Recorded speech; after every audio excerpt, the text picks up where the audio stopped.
Welcome back, everyone, to Halloween Haunts 365. I'm Jared. And Terry. Yeah, I gotta stop fucking with my microphone here.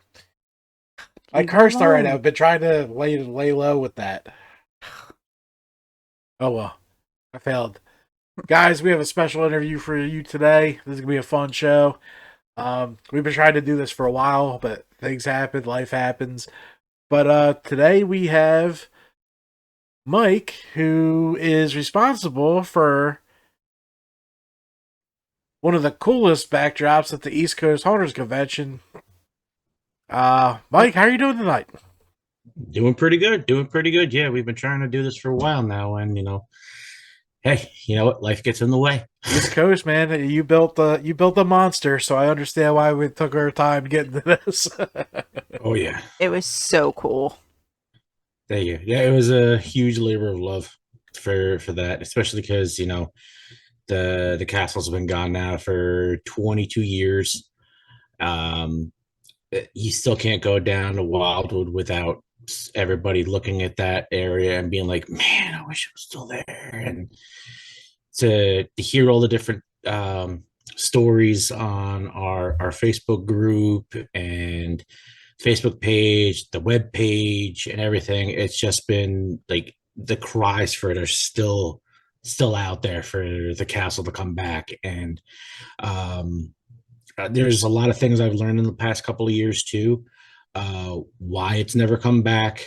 A lot of the politics that have been involved in it. A lot of the shady things that happened behind the scenes. I'm not going to get into that now, Mm-mm. but yeah, basically, I know a lot of fans have always been complaining like, "So why did they never bring it back? They said they were going to bring it back." Well, now that I know the whole story, it explains a lot, and I have a new appreciation for the original owners of the castle because they went through hell after that castle burned. And I thought they went through hell just for the burning. No, they went through another almost 15 years of hell after that because of the politics. Wow. So, Well, we're gonna start a little bit before that, but we're definitely gonna dive into that because I definitely yeah. want to talk Castle Dracula. So, tell us a little bit about yourself. When did the haunt bug bite you? So the haunt bug bit me. I was 3 years old. Yeah, really early, started really early.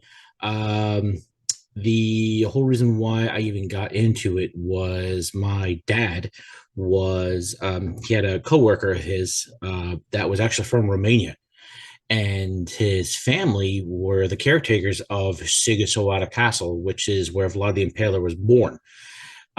So in the Romanians' eyes, Vlad the Impaler is looked at as their George Washington.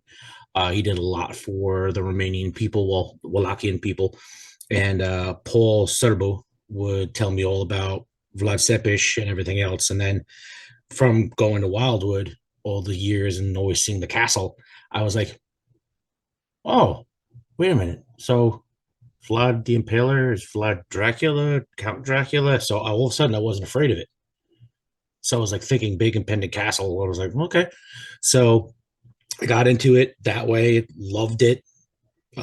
From there, it was, Disney's Haunted Mansion. And the one cool thing about Wildwood was Wildwood had the most not complex, um, concentration of dark rides in all the country. Actually had more than Disney. And going on like Hunt's Pier, Wacky Shack, Pirate Ship Skua.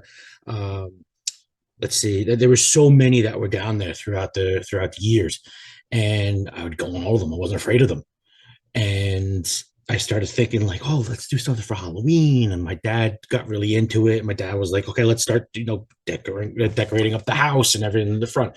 So we would start making our own stuff, and whether it was tombstones that were made out of sheetrock before foam became really a big deal, and we were making them all out of sheetrock. We'd go from construction site to construction site, looking through all the dumpsters, trying to find as much sheetrock as we could, see if we could find big pieces, cutting them all up, making them look really good, age them, and then we would go nuts.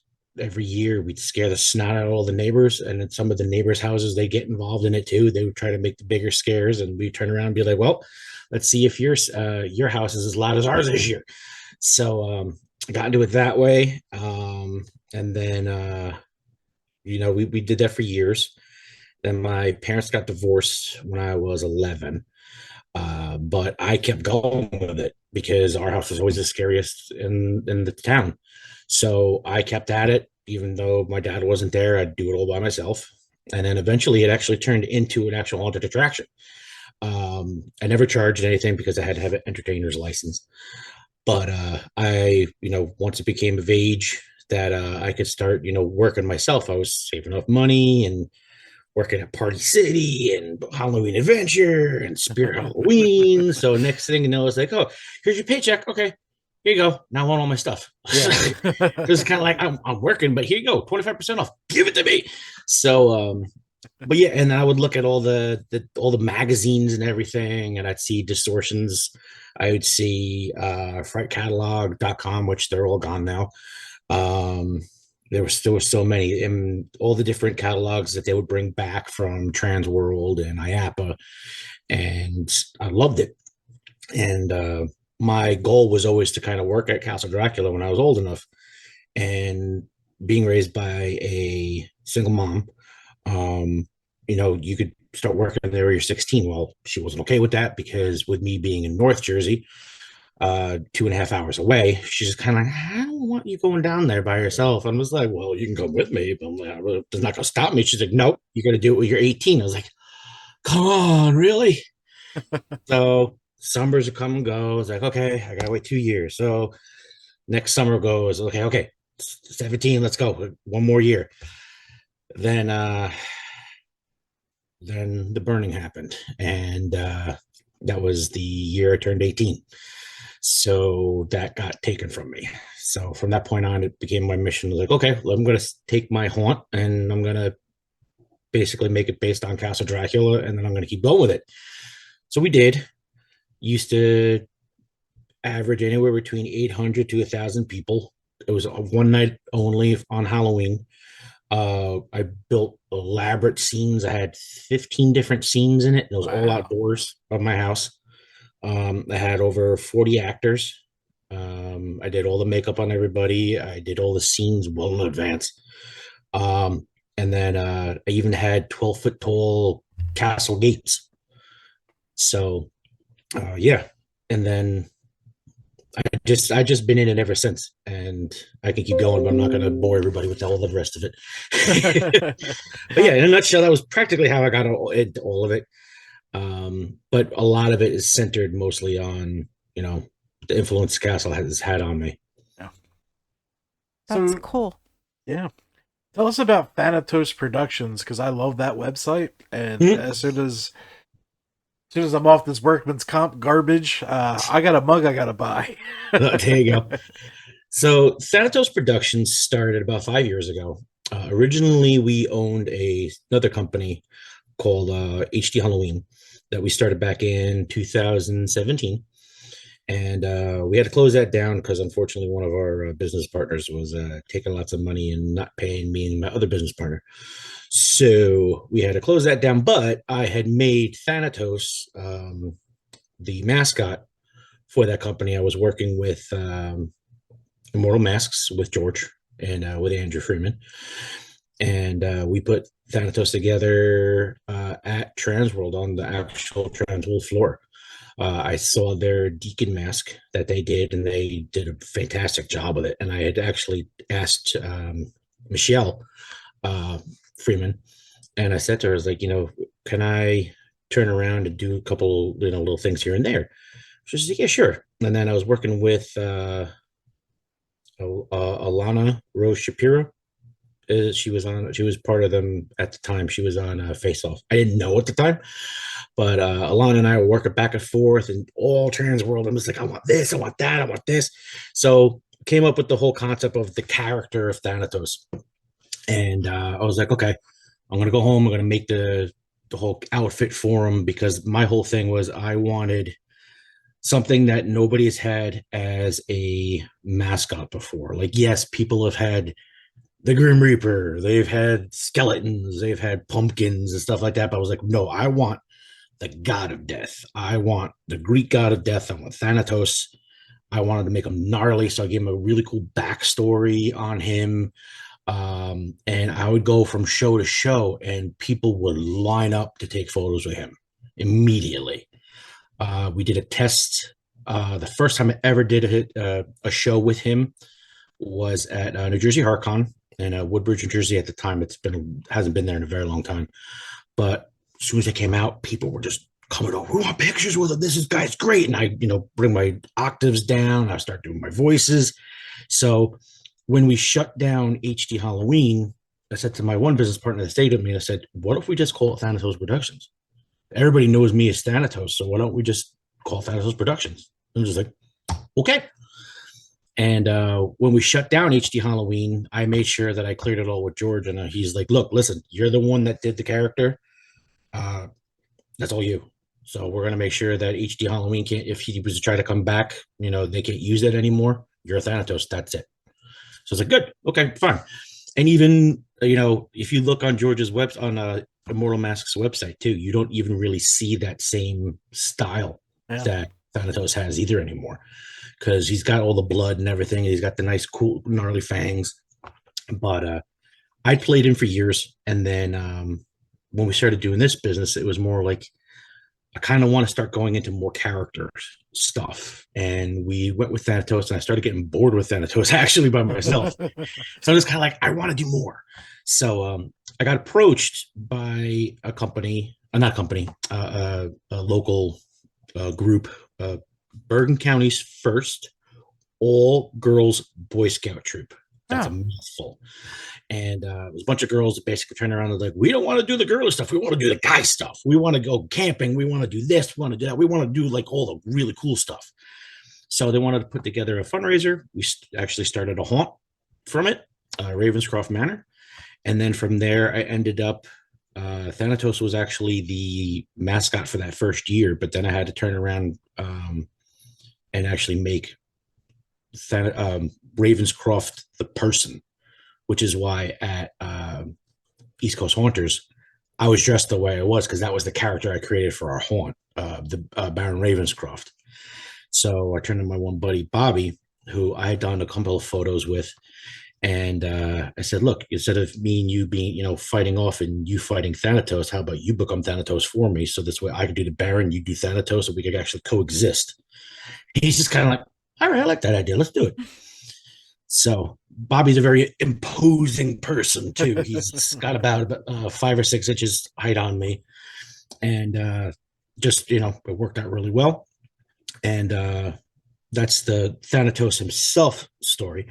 As for Thanatos Productions, we do, from all the years of me doing this stuff in the industry. Originally, we started off selling other people's masks. I don't really like selling anybody else's stuff anymore, mostly because of the fact that it's like, yeah, you could do retail, but I'd rather start doing our own thing. Yeah. We started really doing our own thing a couple of years ago. I have busts of Thanatos himself now. So people were really cool. So they wanted that one. So they're little 3D and resin ones. Then I started going into doing backdrops. So we do backdrops from anywhere from 4 feet by 3 feet all the way up to 8 by 10. And 2 of those we actually had on our actual booth on either side of the fireplace. And so we do those. I've been a graphic designer forever. So I was like, well, let's offer graphic design because I already do that. So I might as well put that into there too. So we do offer graphic design services, haunt costumes. Wow, I cannot speak today. It's crazy how that happens. It happens to me all the time. I'm like, yeah. Da, da, da, da. Yeah. So we do haunt consultations. I do voiceovers, believe it or not. I've been doing voiceovers now for about 7 years, 8 years, different attractions. But yeah, we're trying to go more in a direction of doing our own thing. I even just started recently trying to make masks. So I've never done it before. I'm learning. And believe it or not, 2 days ago we just signed up to do Alan Hops's Monster Camp. So we're gonna really, if we're gonna get, into the thick of it, we might as well go in with the best and start, learning from Alan.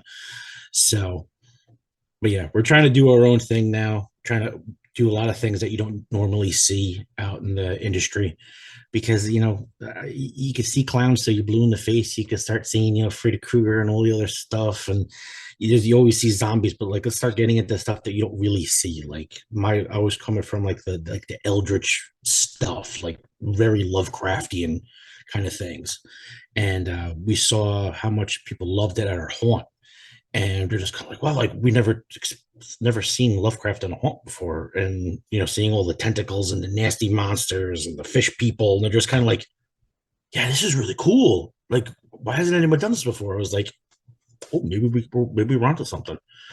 So we decided, okay, we're gonna go with that approach and really mess with people to kind of like be like, hey, you could do skeletons, you could do zombies, you can do your normal stuff, but let's go more like the real creepy, nasty stuff of nightmares. Where we were just kind of like, we don't see a problem with that. Yeah, for real. So Change is always needed.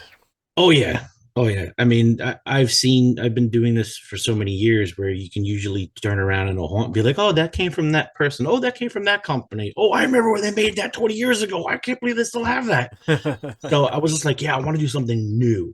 Yeah. And I feel like, yes, we started by selling, Trick or Treat Studios, Zagoni. I still love the Zagoni guys. Don't get me wrong.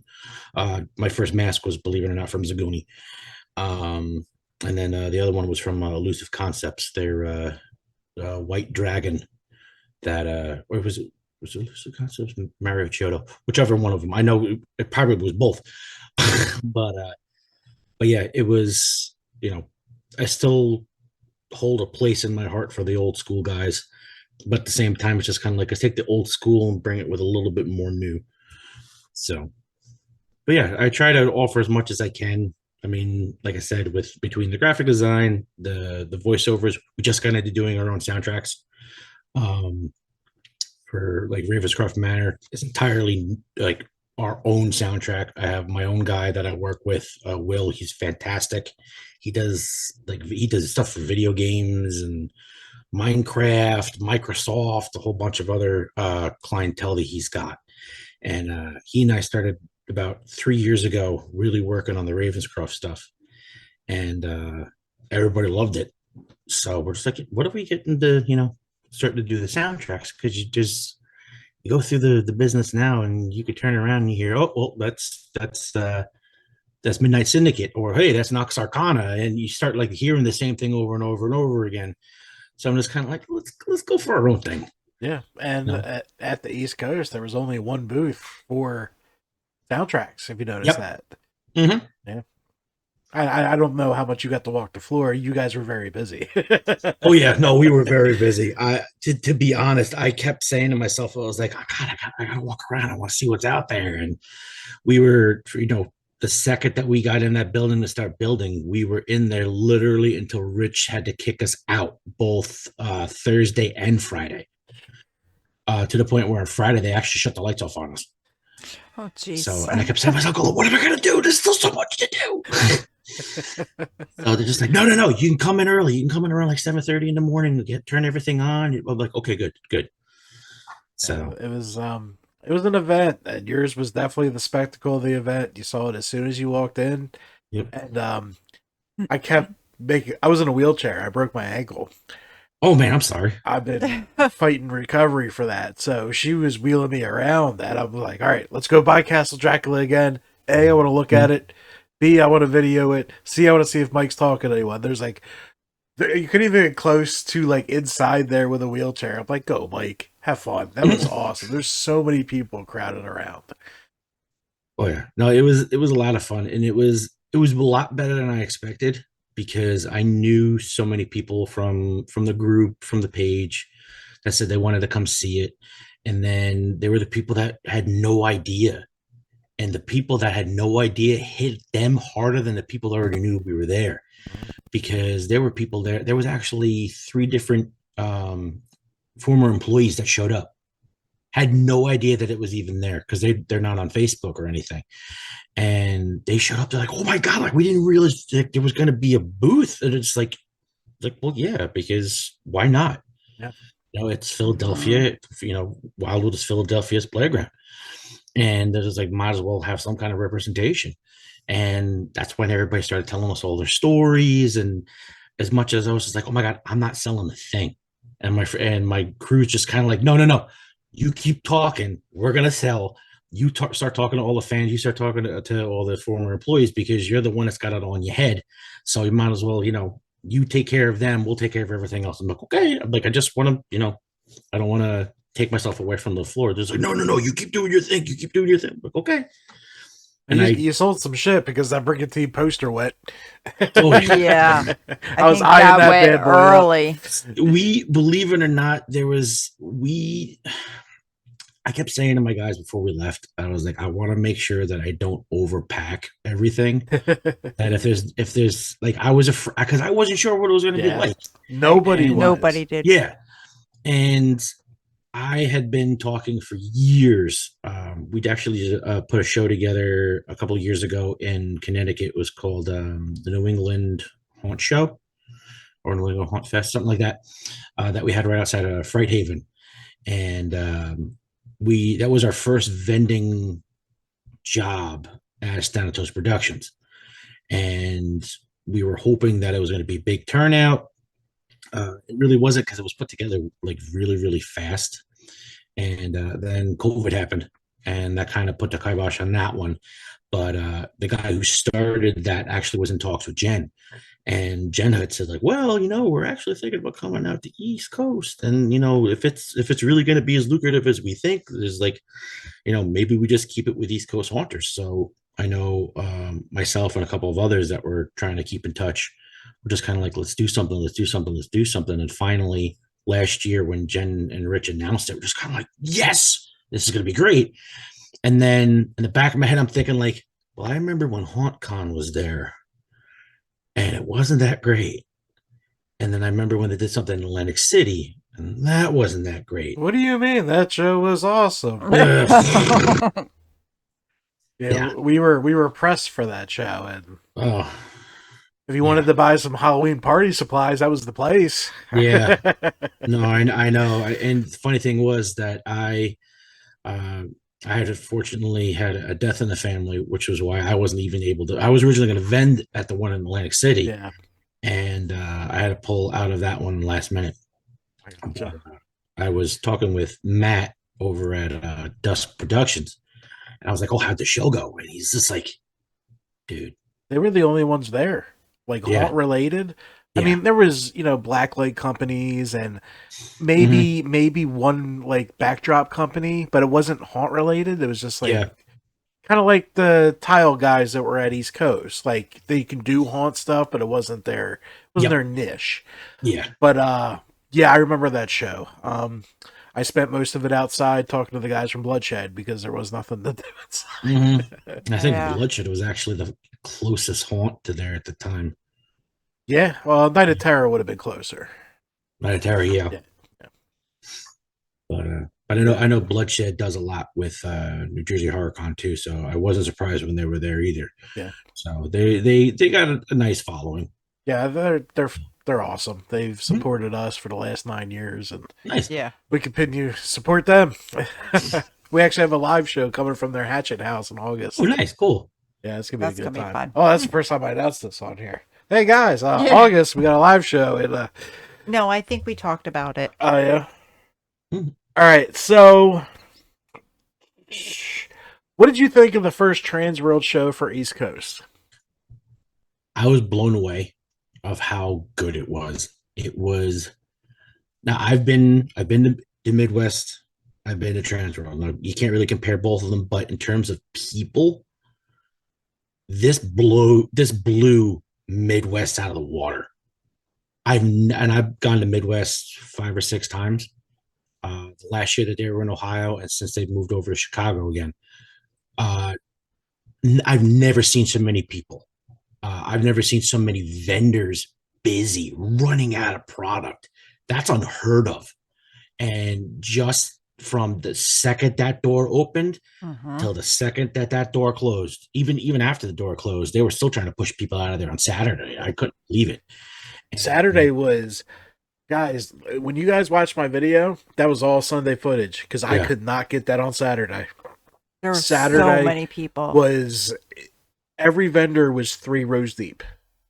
It was incredible. At least 3. Like, I really wonder why they made the decision to leave the back that open, because you could have made some more room for the aisles. But you know, I don't think they were expecting this. No, 100%. And I know from talking to Rich, and even when they were doing Transworld Live, they were unbelievably blown away by this. And it's because of the fact that so many people were turned off by what happened with Haunt Con and what happened with the one in AC. And they're just they were like looking for something. And because of how dense of an area we have of haunted attractions in the East Coast, particularly in that area alone, you can hit a golf ball to 50 of them. I mean, it's ridiculous. Absolutely. And I mean, and that's just down there. If you think about the ones that are up by me, up by North Jersey, you got New York. I mean, I worked at Forest of Fear with Chris Detroit for 8 years. And I mean, Forest of Fear was #1 in the state of New York for 3 years in a row. And we were right by Headless Horseman. We were by Pure Terror Scream Park. You have Brighton that's right by me.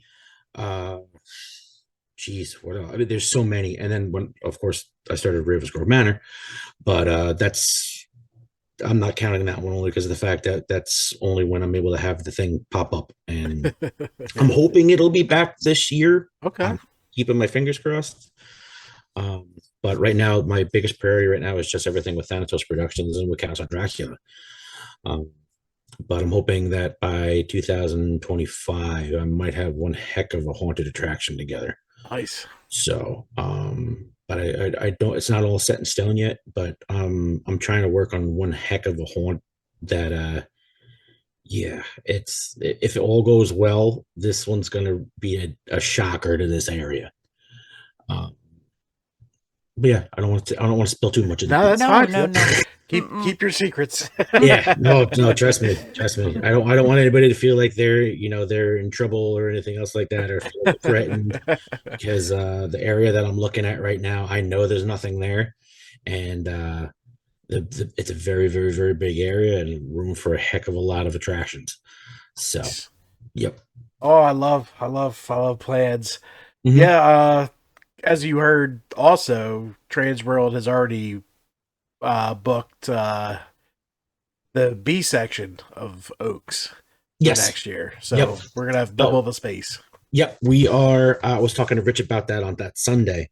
And I know, speaking to George Fragadakis from Immortal, he's trying to figure out a way for them to come for next year, because he saw how and literally everybody's saying the same thing across the board as a vendor. People were hungry for this.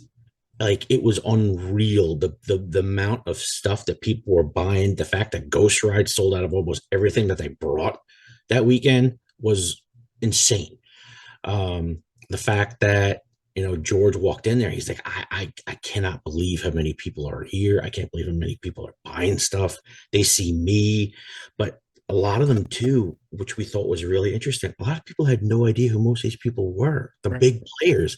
Like, Alan's walking around with Shannon, and they're just walking around like nobody knows him. And every so often somebody will say something. And then I think the real celebrities, though, out of the whole weekend that everybody knew across the board was pretty much Ed and Marsha from Distortions. Yeah. But other than them, it wasn't the same kind of crowd. It just isn't the same kind of crowd that everybody's used to. And now that exposure is there, I have a feeling that this is going to be a lot bigger. It's going to be a lot better. And, I have a feeling, I mean, we're even talking about making our booth twice the size for next year too. If you can believe it. We haven't figured out how we're going to do it yet. But but yeah, it was also a learning experience for us too, because I was so used to going to the haunt conventions as a buyer and going to the smaller like horror conventions as a vendor, and we're used to doing it a certain way. And I kept saying to my crew, I was like, look, like if we're going to do East Coast, we have to do a good booth. You have to do a good booth. You have to show off what we're capable of doing.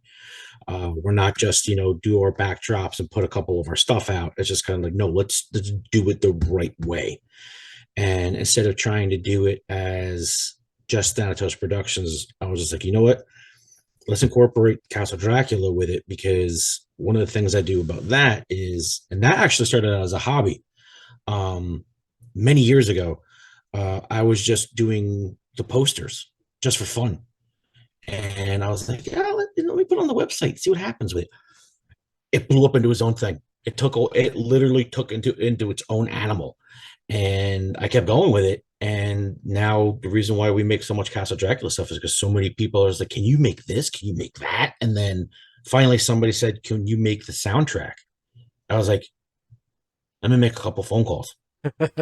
And I sat down with the Nichols, with Angelo Nichols, the owner of the castle, and he had the files, and he and I worked it out so that this way we actually remastered the entire soundtrack for the ride. And now we're selling it. It's the very first time anybody's been able to get their hands on the entire soundtrack, and people love it. And they're just like, can you do this one? Can you do that one? So I was like, whoa, we just got done doing the Castle Dracula one. Let's see what else is out there. And the one cool thing about my involvement right now with the castle is it's opened up a lot of venues to the other stuff that's been there too. So we're trying to go in a direction where, yeah, we're paying tribute to Castle Dracula, and let's pay tribute to other things too. So like one of the things I want to do Wacky Shack so badly. I want to do that. That was like that's my next one I really want to do, because to me, yes, I love the castle, but Bill Tracy like built Wildwood when it came to dark rides. You got to start there. It's like without Wildwood, without Bill Tracy, there would be no Wacky Shack in Waldemar Park. There'd be none of no Pirates Cove, nothing else that he built, because he started there on Hunts Pier. And my whole thing is I like paying tribute to the classics, because that whole area was so much fun growing up. Yeah, it was my introduction to the haunts was Wildwood Boardwalk, Castle Dracula, Dante's Inferno, and that weird container haunt right next to Dante's Inferno. Remember, it was over to the right. Yep.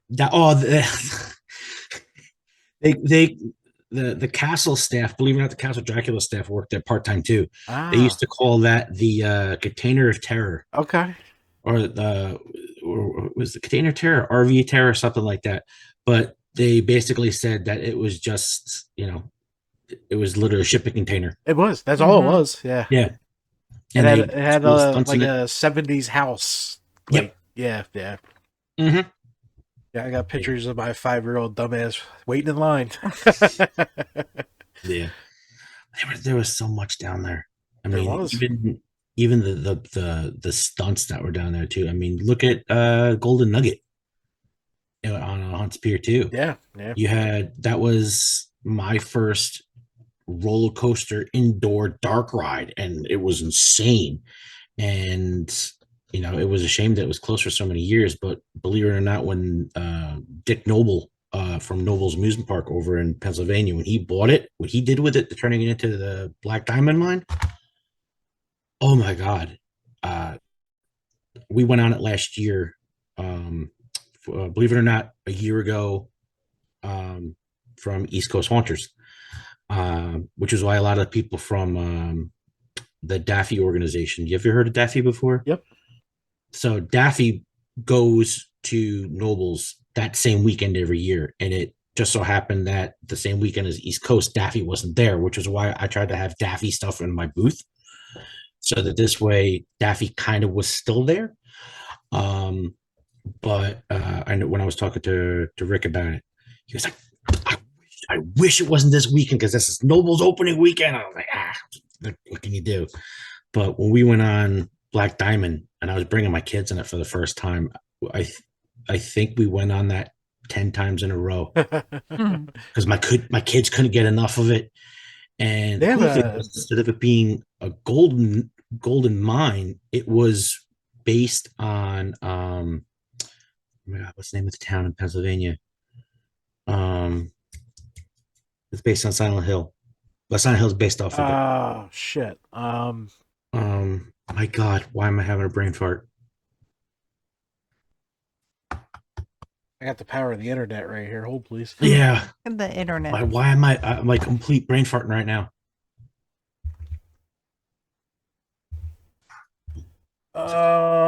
Centralia. Yes, Centralia. Yes, the whole thing was based on Centralia. When Centralia caught fire, it's still on fire. But yeah, it was really cool, little twist that they did with that in the ride. So I was really impressed with what they did. So Nobles also has the a really old dark ride, right? They're yes, haunted. the Haunted Mansion. Yeah, the haunted mansion, and that's Last year was their 50th anniversary. 50th. Yeah, that's what I Holy remember. cow. Mhm. I hear it's awesome. I've yet It's to really get into cool. Nobles. I want to just for that because Yeah. I any dark ride I'm jumping in. Yeah.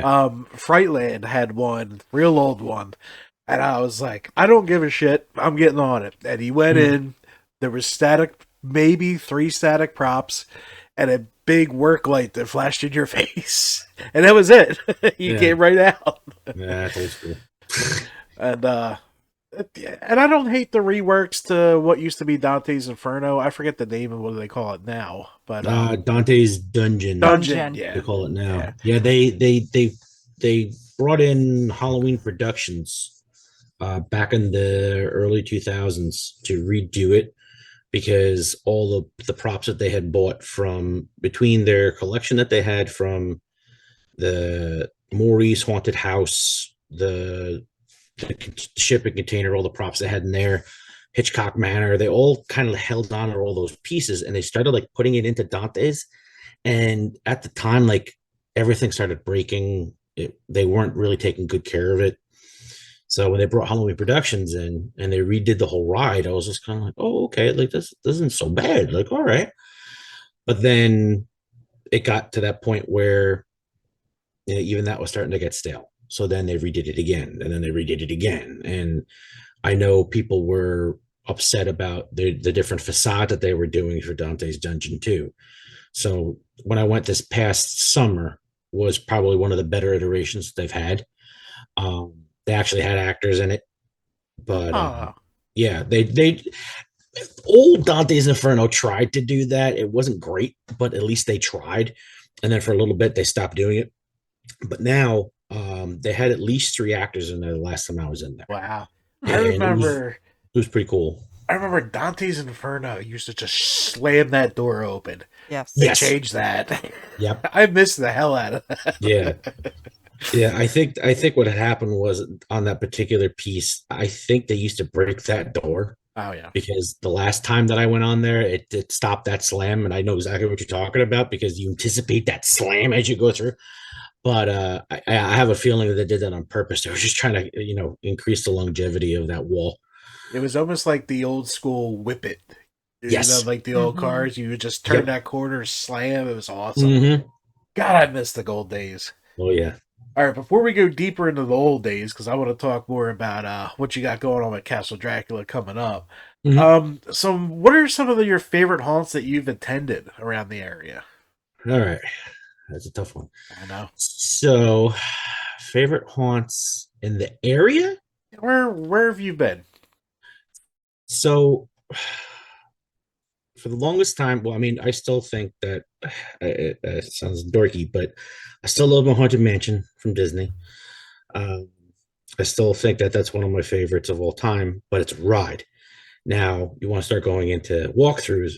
Um, Up until about 4 years ago, my favorite, believe it or not, was Nightmares Fear Factory in Niagara Falls in Canada. Okay. The reason why I liked it was the first time I've ever been in a haunted attraction where there was absolutely pitch black and you had to follow a red LED light. And me being a haunter who loves the scenery. I mean, trust me, I love my scenery. It took away the sight aspect. And I was like, ooh, this is interesting. All right. So we walked through the haunt. Well, actually, it shouldn't say we. It was me because nobody else came with me. It was just by myself. And I'm just kind of like, well, all right, sure. And it was really cool because it messed with you because you were so relying on your ability to see, where now you're just following this light and you bump into stuff and you're like, oh, how am I going to get around that? So you're on your hands and knees crawling around. And being a haunter, and this is where they were upset about this because they were like, why isn't this guy getting scared? Well, haunters know how to get their eyes to assimilate to the dark. And I started looking around corners and I'm just kind of like, I see a foot there. And it's because they have some kind of light source on them. And I'm able to see it. And I'm just kind of like, okay, what's that? And I was like, okay. And I would look and I'd see somebody trying to hide out there. And I was like, okay, I'll just let them do their thing. They try to scare me, no, nothing. And then this one thing you had to actually crawl on your hands and knees, and I see this little light source, and I could smell gas. I was like, somebody's got a chainsaw. I was like, how is this gonna work in the dark? I gotta see how this is gonna work in the dark. Sure as hell. Vroom, vroom, and you see sparks flying out at you. Oh, that's For cool. pure darkness and like scares the snot out of like the normal person. But because I knew it was coming, I was kind of like, ooh. And I even saw it on a camera later on. I asked the guy, like, can I just see how it looked when I was going through there? And you just see like the kid in the candy store, like, yeah, exactly what I was hoping for. This is awesome. So then there was a couple of other like twists and turns, but it was all stuff that I had never done before. And it was really cool the way they executed it. Then when I walked out the end of it and I had actors literally breathing down my neck because I'm not getting scared, I walk out and I looked at the woman that was at the front desk, like, that was really cool. She's like, were you scared? I was like, no. She's like, why not? I was like, well, I work in the haunted attractions industry. She's like, well, that's not fair. What are you doing? Why cheat? And yeah. And I didn't realize when I was going through there that they are actually known internationally for the photos that they take for this one crash scene that they do, where it looks like this Jeep's going to crash into you, and then the lights all turn on, and then they catch you in the exact same time they take a photo. And I didn't realize that that was the same place. And I remember seeing stuff on like Good Morning America and everything else like that at this one place that had all these people where the guys were jumping onto the girls' backs because they were so scared. And I realized this was the same place. I was like, oh yeah, it's this place. Okay, now it makes sense. But no, Nightmare's Fear Factory was my favorite. My current favorite is Hell's Gate. Okay. Hellgate was fantastic when I went out there when Midwest first came back to Chicago. I was blown away by their set. Have you had the pleasure of going to Hellgate? Not yet, but they're on the list. Okay. It took us, I think it was 45 minutes to an hour to walk through. Wow. It was a half hour outside, just outside the property of it. Walking through the way that the actors were crawling through the bushes on their hands and knees, like crab walking backwards as zombies. And I'm like, that's awesome. You go through like a fallen tree, and inside the fallen tree, they have bees hives, and they have the bees hanging down and everything else like that with the sounds going and everything. I'm like, this is really cool. And then you finally work yourself up to the manor itself, and of course I see the front room and I immediately start thinking Castle Dracula because there's the big fireplace, there's a big picture on there's thunder and there's lightning. And I turn to my business partner Missy at the time, and I'm just kind of like, I'm at home. I'm at home. And of course, like I didn't realize that. I was like, oh, we're at the halfway point, we haven't really started this yet. And the immersiveness of the place was fantastic. The actors on I don't want to say bungees, but the suspension and everything else like that. Yeah. One of the guys at the East Coast had it, but they were going on zip lines back and forth right over your head, trying to grab you and everything else. It was like, this is really cool. Like this to me was amazing how they did that. And yeah, no, that one by far took the cake. It was my favorite currently. So, but there's a lot more out there that I definitely want to see. Speaking Um, of, what are Yeah. some of the tops on that list that you want to see? that I want to see. Yeah. Believe it or not, I really wanted to go see Bates Motel. Okay. Uh, I had to make the executive decision for Bates Motel to not do the tour when we were at East Coast. Mostly because of the fact that I knew I was going to be building. I knew I was going to be exhausted. Yeah. And I'm not faulting anybody but myself on that one because I knew how big of a deal it was going to be for the build. And while I did want to go to Bates, I wanted to go to Penhurst. I didn't really want to do Eastern State too much because I've heard mixed things about Eastern State. I'm not knocking Eastern State and anything, but I'm to just gonna me, put this out here. It was better as Terror Behind the Walls. That's all I'm saying. I didn't have a bad Mhm. time at Halloween nights, but Mhm. it used to hit a little harder. Mhm. I agree. Is that a fair way to put it? Yes. Mhm. Okay. Not Okay. the because it was they invited us out. It was a great time. We had fun. Yes, we had She fun. had her little sparkly drink or whatever, and the cool thing about that is you're in the prison. So if you've never been to the prison, it's cool to see the prison. Yeah. And Bates, dude, during the season they're open during the week, so you can drive down and catch Yeah. like a Wednesday night. So you're good. No, like I said, I really want to go to Bates. I want to go to Penhurst. I want to go to Fright Kingdom. That's another one I Yeah, have I want to on get my up list. there. Mhm. Yeah.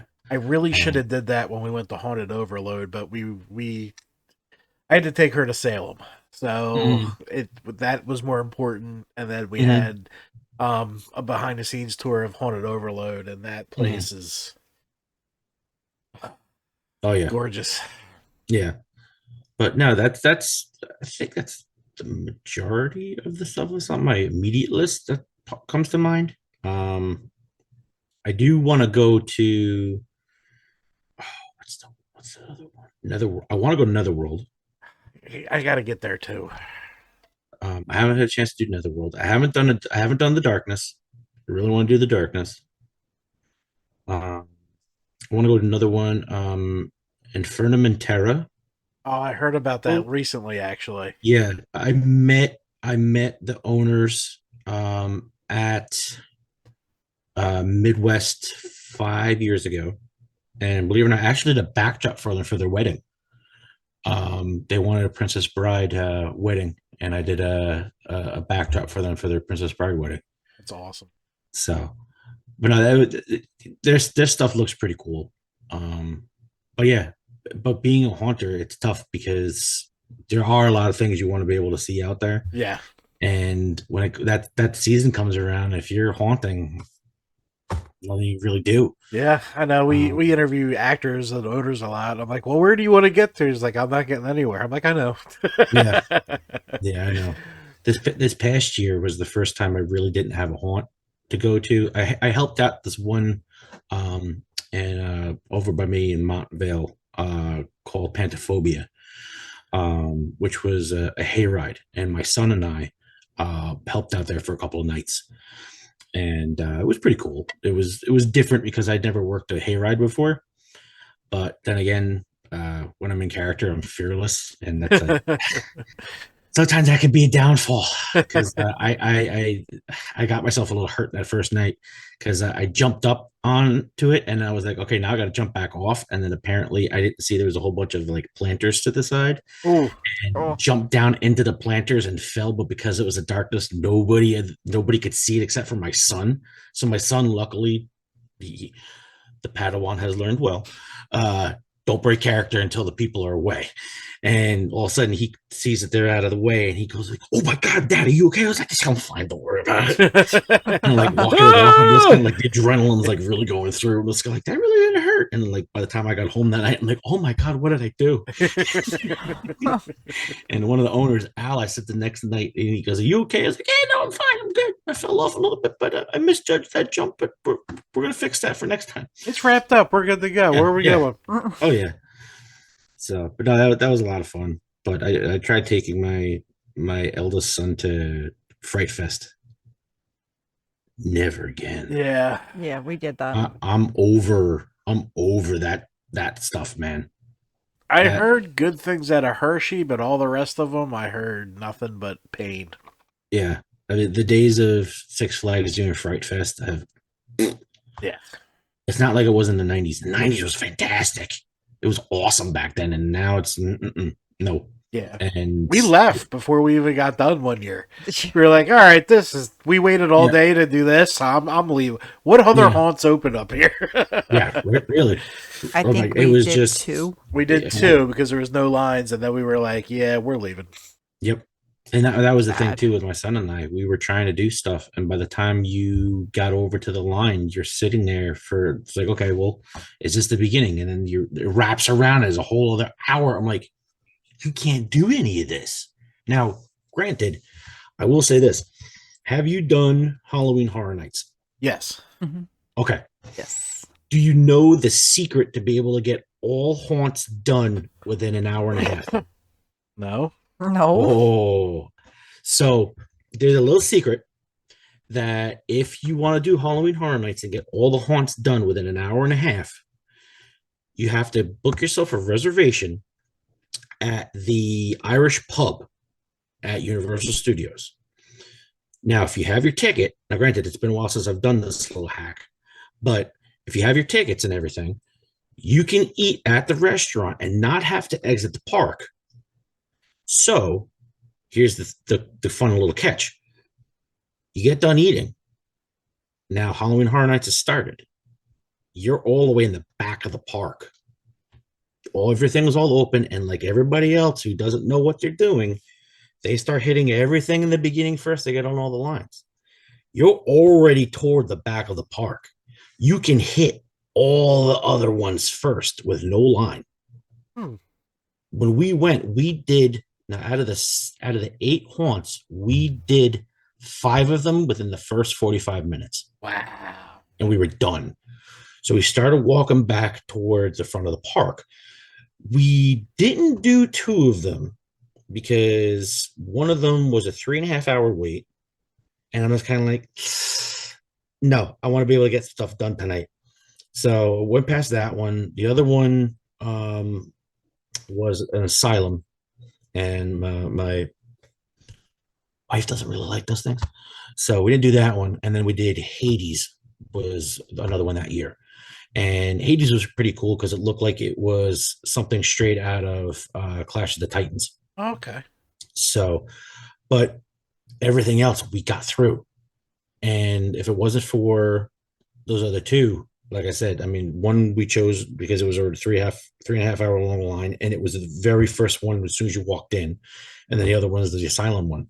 But we did everything else. We did all the little side shows. We even had dinner at Monsters Cafe back when it was still open.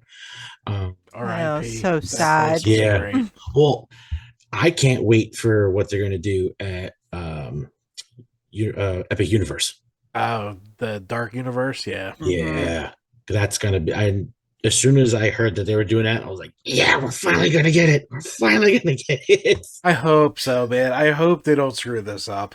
No, everything I've been seeing photos wise looks amazing. I mean, the werewolf roller coaster, which that's a story for another time because I had elaborate plans for Wildwood having to do with a lot of similar things I'm seeing show in Dark Universe, but I'm not going to get into that now.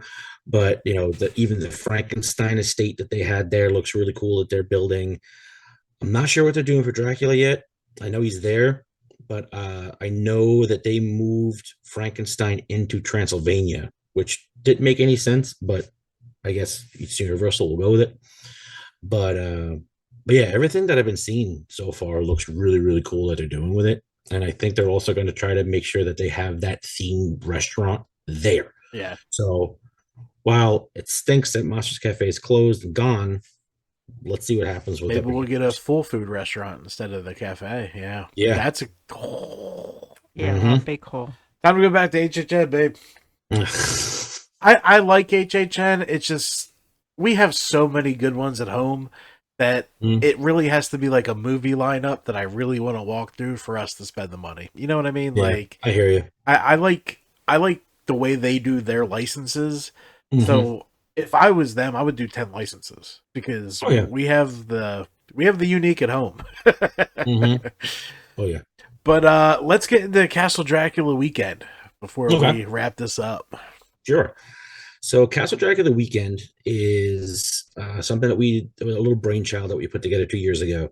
Um, Back when we did the 20th anniversary of the castle at the Georgia Boyer Museum in Wildwood. It was myself, Mike Jasorka, who took the original 1977 employee handbook and turned it into an illustrated comic and really did a fantastic job of it. So it was coinciding with the 20th anniversary of the castle being gone. And at the same time, it was Mike's book release. So I brought my posters there and I was selling a lot of my posters. We were selling Mike's books. And then Angelo showed up. And I wasn't expecting Angelo to be there. And just kind of like took on its own little vibe.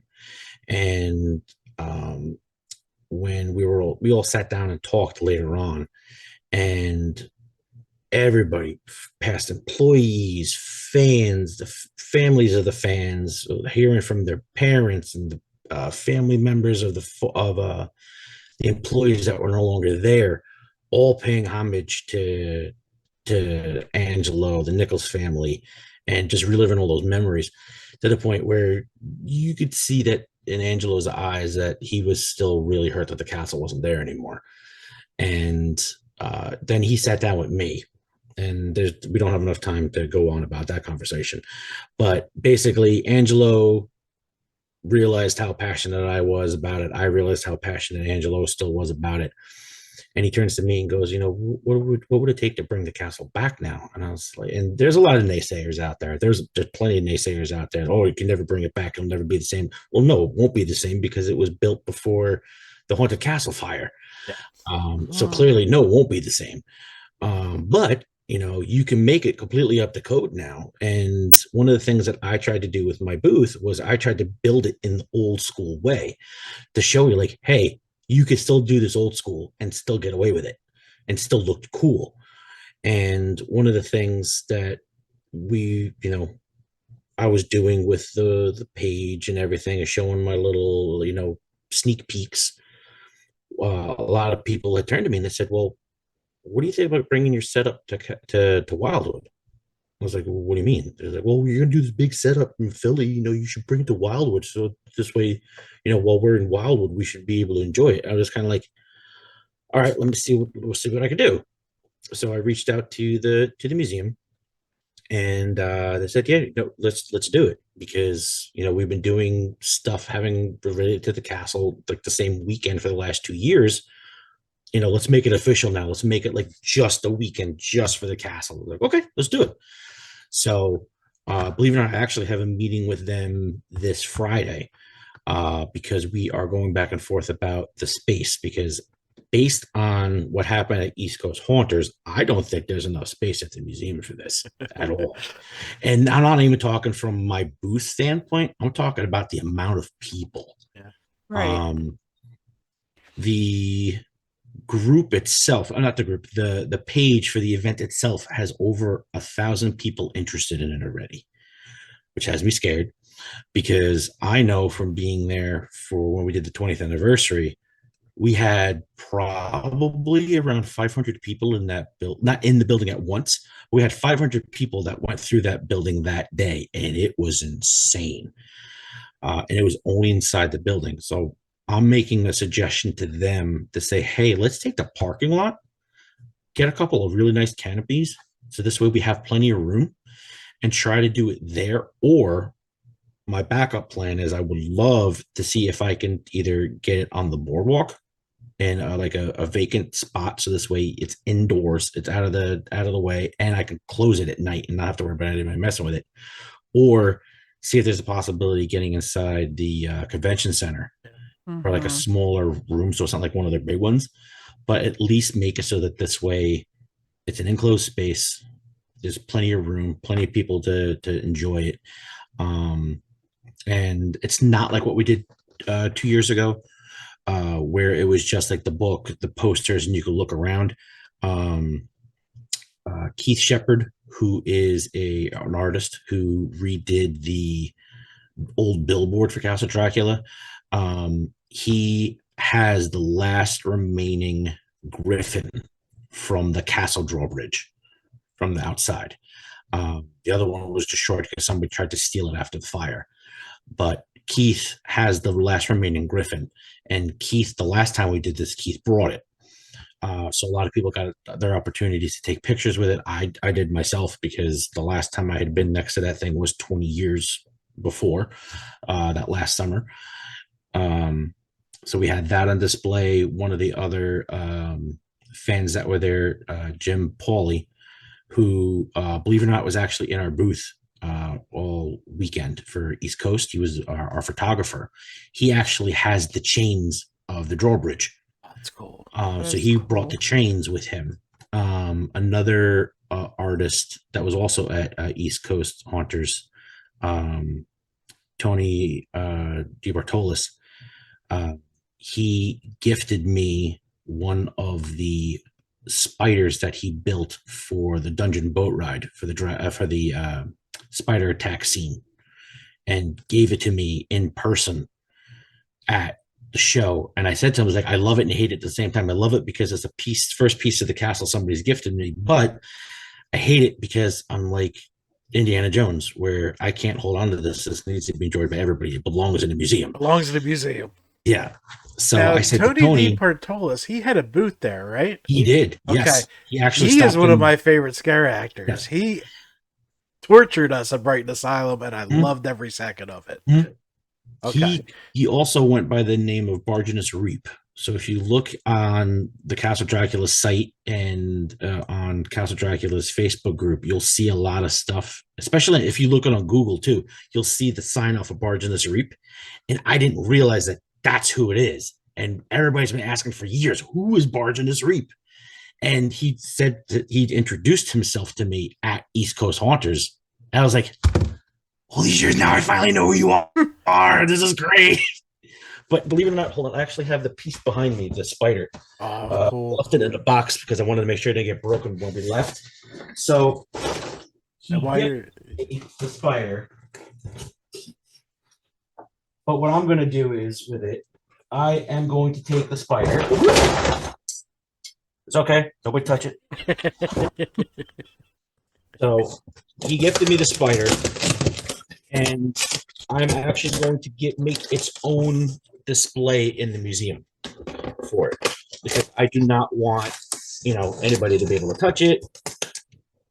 So, and it's really cool, and it has a really cool backstory to it that Tony was telling me about.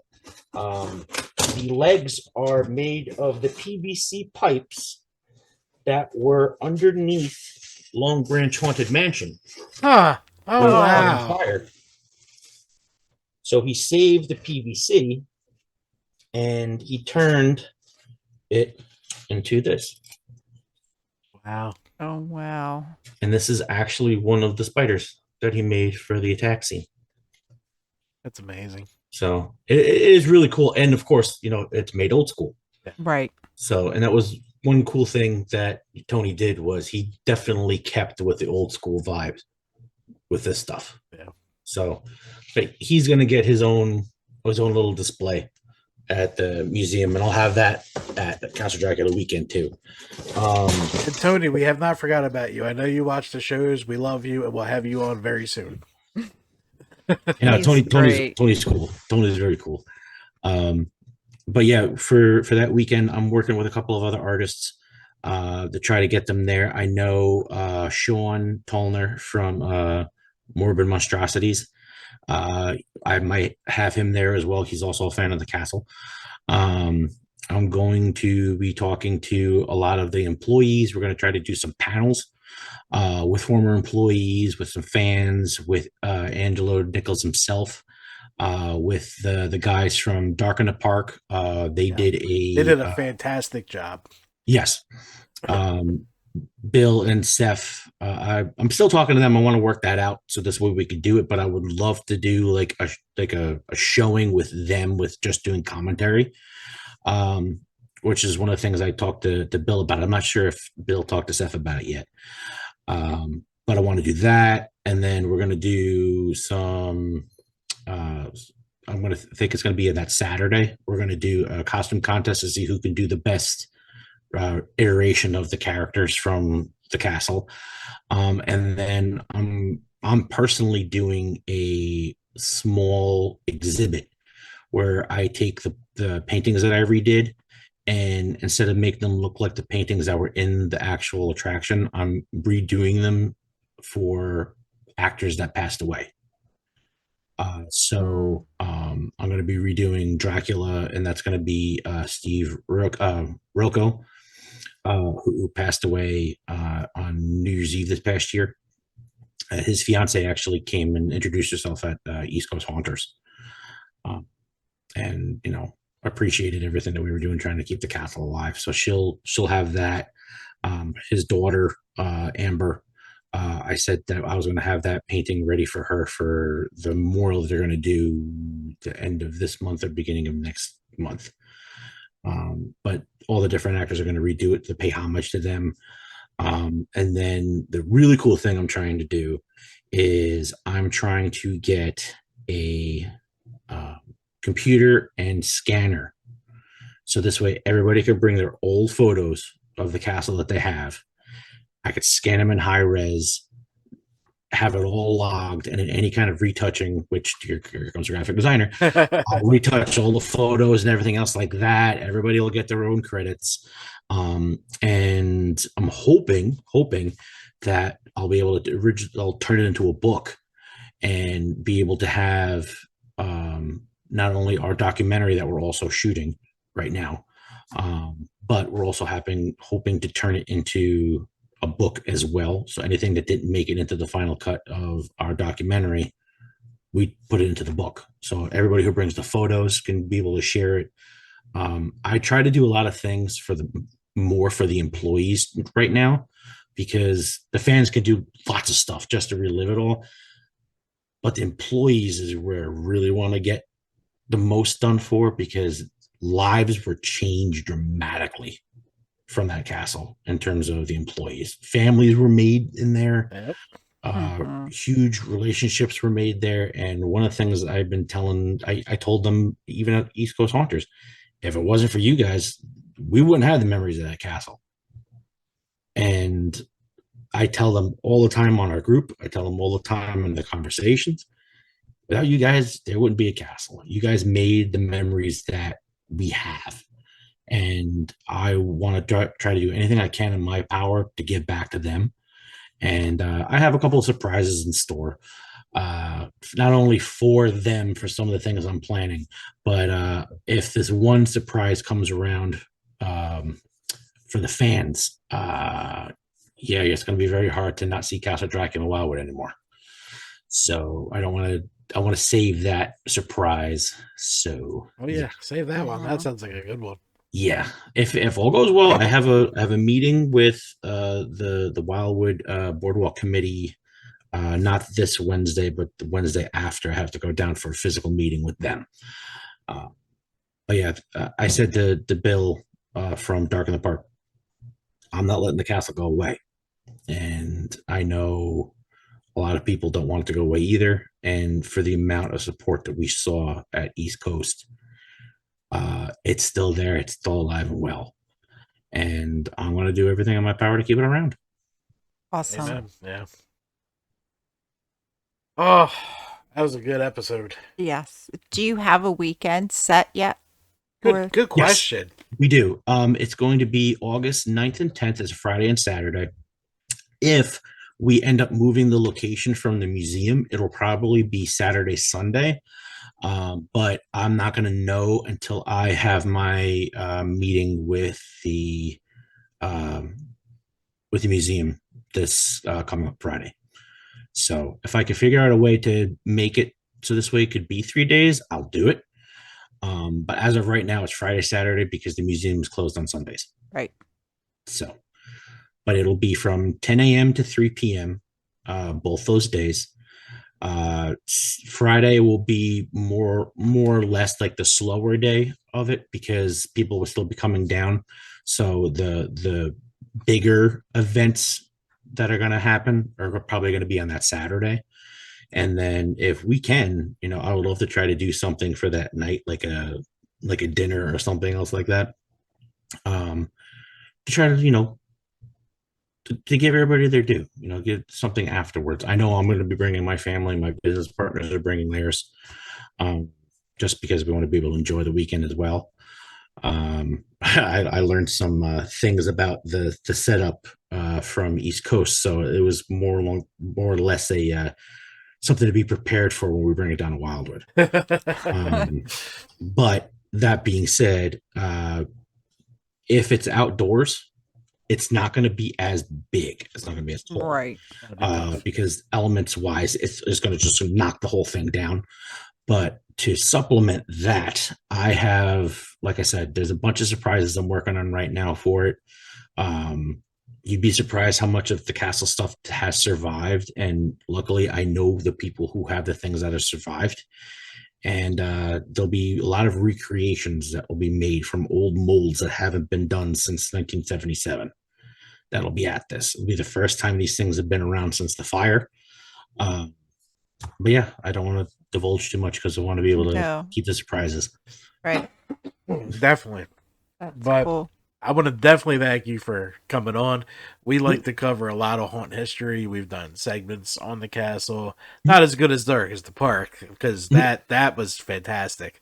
And Brigantine Castle and along those lines, because I'm from Atlantic City, so I grew up just after the Brigantine, but I was in Castle Dracula. I was in it many times. I don't remember anything because I was too young to probably be in the castle. But I'll never forget, Dante's Inferno, like you said, the scare container. And I remember the Castle Dracula always smelled like roofing. Because I remember smelling like fresh creosote. Roof. Yeah, creosote. Yeah, creosote. That was so the reason why it smelled like creosote and smudge pots. The reason why was it was back when before creosote was illegal, so it used to constantly smell like that, and it was because of the smudge pots from the fire that would come from the smudge pots outside. The castle had its own smell. Believe it or not, I'm actually working on candles to make you feel like you're back into the castle. I'm working with Froggy's Fog on that one. We've been working on that for the past year and a half. So we're almost done. I'm hoping to release those at Castle Dracula weekend. We have one for the walkthrough and we have one for the dungeon boat ride that we're working on right now. I don't remember the dungeon boat ride at all, but I remember the smell. Yeah, walking in that castle. The dungeon, believe it or not, smelled like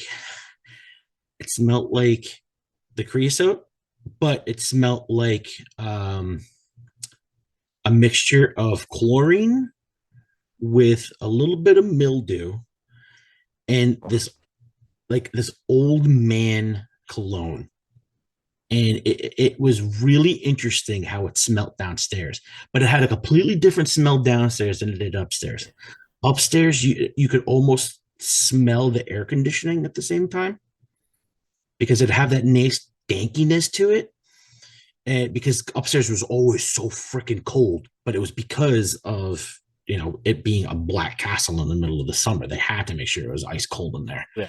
But you could smell where it was dank in there. You could smell the cream-based makeup. You could smell the corn syrup that they would use for the blood. It all had these different kinds of smells to it inside. So downstairs, you had a little bit of hint of latex too, because that would be where a lot of the different latex props would be, and you could still smell it like it just came out of the mold. Plus, obviously mold with it, but yeah, they had their own distinct smells. And I've been working with Dave Campbell over at Froggy's Fog with their scent profiles, and we think we figured out the right ones for it. And once that's done, I mean, we're gonna have castle smelling candles. Those are the right guys to talk to about weird smells. Oh. So. Oh yeah, trust me. Yeah, I mean, that their was- gasoline is amazing. It really Oh, is. absolutely, Like, absolutely. I've never been anywhere close to smelling gasoline that wasn't gasoline. That shit smelled like gasoline. Oh yeah. And their new fish Absolutely. market was delightful. Oh, yeah. Yeah, some of those smells I Oh. regret ever opening. Yeah, Yeah. me too. And I flat out told my business partners too. I was like, no. Trust me, don't do that. I've already smelled it. You don't need to smell it. We had a non-hunter with us, and this Oh. one starts opening jars. I'm like, don't do that to her. She's going to throw up. She's not used to this. Man. She is not used to this. She will throw up. Oh man. Like we're hardened. We've done them all. We've smelled them all in haunts. We're fine. Like Yep. it'll be stuck in our nose for a while, but normie, they're gonna vomit. Yeah. That's funny. Oh yeah. But Mike, Yeah. thanks so much for coming on. No problem. Thanks for Thank having me. you. We're definitely gonna try and make it down for Castle Dracula weekend because we definitely want to cover it. It's haunt history. It's part of my history, even though I just remember the smell. Mhm. But this one, she's a little older, so she's actually been in Brigantine Castle. She's been in Castle Dracula, so it's fun Yeah. having her around. There you go. Well, definitely keep your eyes open for what's going on at Wildwood, because if everything goes the way that I'm planning, you're going to see a second museum open. Okay. And yeah, this one's going to be a lot of fun. Very So, cool. I'll wanna definitely get- keep my eyes open. Yeah, that one. This has been something that the Historical Society and I have been talking about since last summer. And if all goes well, you'll be seeing a lot of throwbacks. So Very keep your fingers Nice. crossed. Hang on for 2 seconds. I want to talk to you about one quick little thing. But guys, this has been Halloween Haunts 365. Make sure you subscribe, hit the like button, do all that stuff, and we'll see you next Monday. Bye. Bye.